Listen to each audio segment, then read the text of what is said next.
South Carolina slowly reopens. High school seniors in the upstate are holding out hope that some form of graduation ceremony can be salvaged. And as 7 News' Ayla Ferrone explains, they should find out soon. For seniors, the last day of school is on Friday, but one question still remains: will they be able to have an in-person graduation? The last time Megan Gavigan was inside Blue Ridge High School was mid-March. North Carolina had already closed down their schools.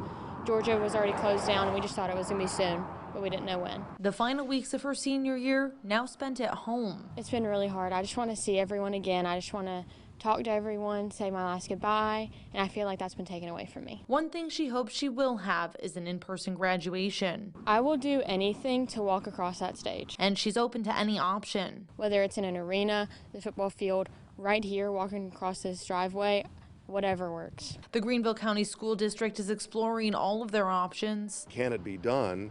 And what would that look like? You know, this is new for everybody.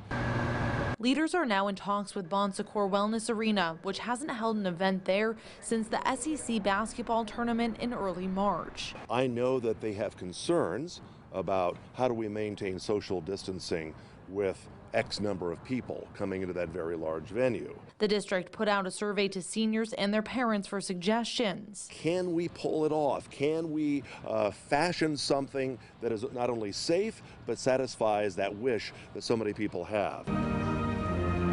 The superintendent saying in a Board of Trustees meeting the consensus was clear.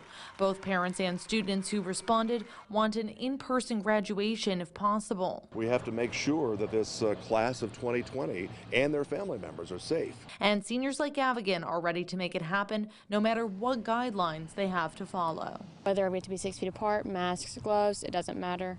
I want to walk across that stage and be recognized for my hard work. The district is still working on ways to celebrate the seniors, even if an in-person graduation isn't possible.